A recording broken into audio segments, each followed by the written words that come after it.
نحمده ونصلي ونسلم على رسوله الكريم اما بعد فاعوذ بالله من الشيطان الرجيم بسم الله الرحمن الرحيم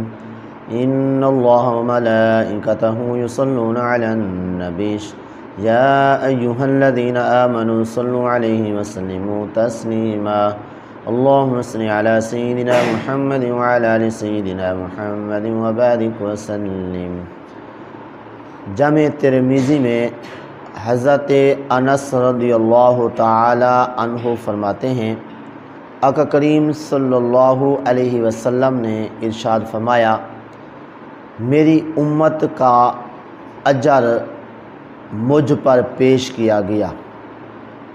یہاں تک کہ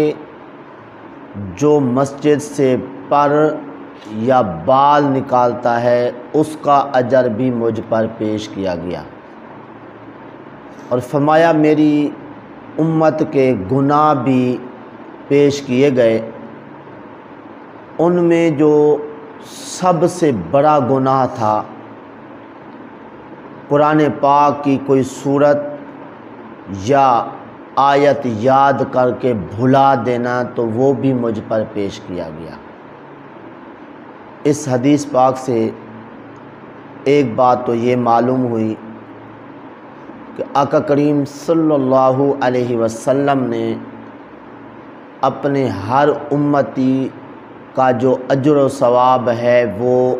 دیکھ لیا ہے، اللہ نے دکھا دیا ہے۔ اور دوسری بات یہ معلوم ہوئی کہ مسجد کی صفائی کرنا یہ بہت بڑے اجر کا سبب ہے، یعنی اس سے بہت زیادہ ثواب ملتا ہے۔ اسی لیے آپ صلی اللہ علیہ وسلم نے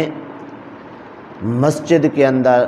پر یا بال نکالنے کا خاص طور پہ ذکر فرمایا کہ اس کا جو ثواب ہے، اجر ہے، وہ بھی مجھ پر پیش کیا گیا۔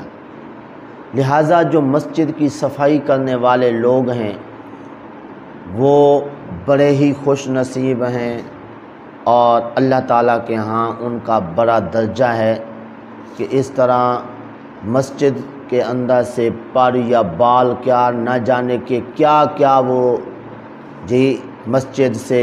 نکال کر باہر پھینکتے ہیں، اور اس طرح عظیم ثواب کے مستحق ہوتے ہیں۔ اگرچہ آج کل معاشرے کے اندر مسجد کی صفائی کرنے والے کی کوئی ویلیو نہیں ہے، بلکہ سب سے زیادہ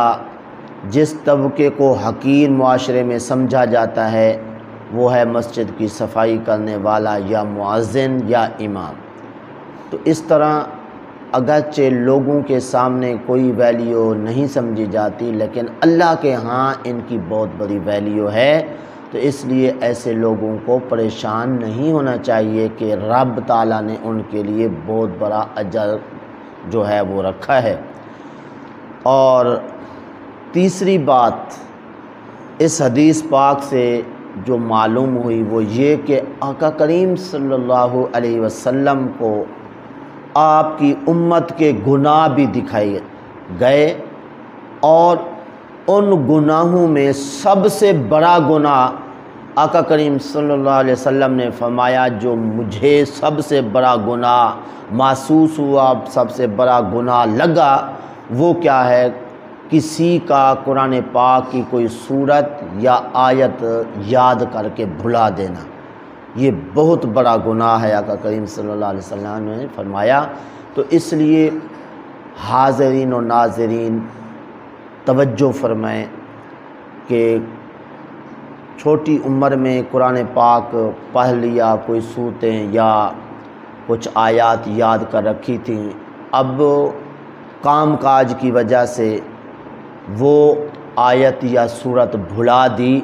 تو اس طرح سمجھ لیں کہ بہت بڑا گناہ جو ہے وہ مول لیا ہے۔ تو اب بھی وقت ہے کہ زندگی میں جتنا حفظ کیا، یاد کیا، اس کو یاد کر لیں، اور اس طرح اس کو جو بھلا دیا گیا تو بہت بڑے گناہ سے بچنے کے لیے بھولا ہوا قرآن پاک چاہے وہ سورت ہو یا آیات ہوں تو فوری طور پہ ان کو یاد کرنے کی کوشش کرنی چاہیے۔ اس طرح اگر کوئی بندہ طالب علم بن کے دنیا میں رہے اور انتقال ہو جائے اس کا، تو قبر کے اندر فرشتہ مقرر کیا جاتا ہے جو اسے قبر کے اندر قرآن پاک پڑھاتا ہے۔ آپ صلی اللہ علیہ وسلم نے فرمایا قیامت کے دن